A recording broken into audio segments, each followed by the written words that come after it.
السلام عليكم ورحمة الله وبركاته. እንግዲህ ይህ አባታችን አጠገባችን የሚገኘው ጋሽ መሐመድ ይባላል። ጦራ ከተማ ነው የሚኖረው።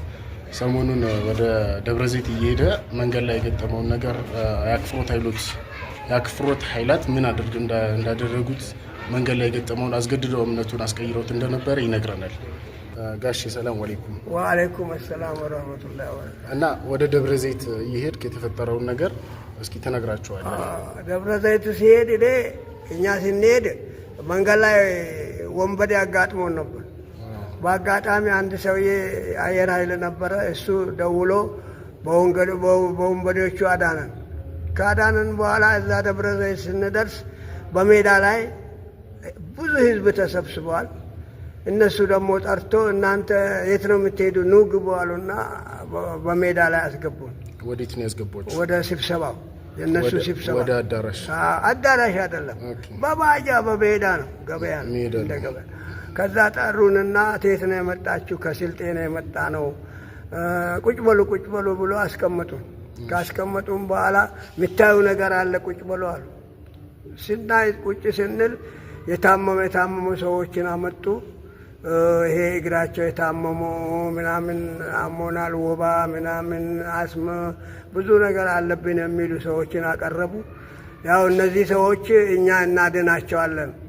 እኛ አስገድደው ካስገቡን በኋላ ኢየሱስ ያድናል፣ ኢየሱስ ለሁሉ አለቃ ነው ብላችሁ ትመሰክራላችሁ፣ እዩ እኛ የምንሰራው አሉን። ከዛ በኋላ ስራቸው ጀመሩ። ብዙ ሰዎች ላይ እንትናሉ እየዘፈኑ ምንም እያሉ እያደናገሩ እንደዚህ ነው አሉ ብሎ እንደዛ ሲሉ፣ አይ አንተም በእናንተ ሀገር እንደዚህ ኢብድ ምናምን ካለ የታመመ ካለ ሰብስበህ ትመጣለህ። ሽማግሌ እናንተ ዝም በሉ፣ አንተ ሽማግሌውን ይሄ በሽታ ይኖርበታል እሱ አንተን ማለት ነው። እኔ ክሳቴን አይቶ መትከሜን አይቶ ይኖርበታል ብሎ አናገሩኝ።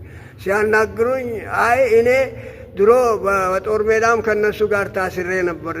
በነዛ ሰበብ ስለወጣው አሁን ደግሞ እናንተ የምታረጉት በጣም ጥሩ ነው። ሙስሊም አትሉም፣ ክርስቲያን አትሉም፣ ብር አትቀበሉም።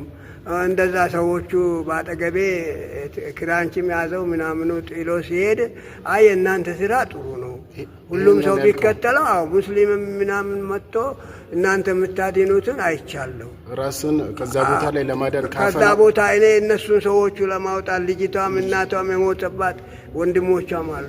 እነዛ ለማለት በኦሮሞ በመሃሉ ነው የገባነው። አማርኛ አያውቁም እነሱ። እንደዚህ ነው ማለት ነው። አስገድደው ግቡ አሉን። ቴት ነው የመጣ? ስልጤ ነው የመጣ ነው።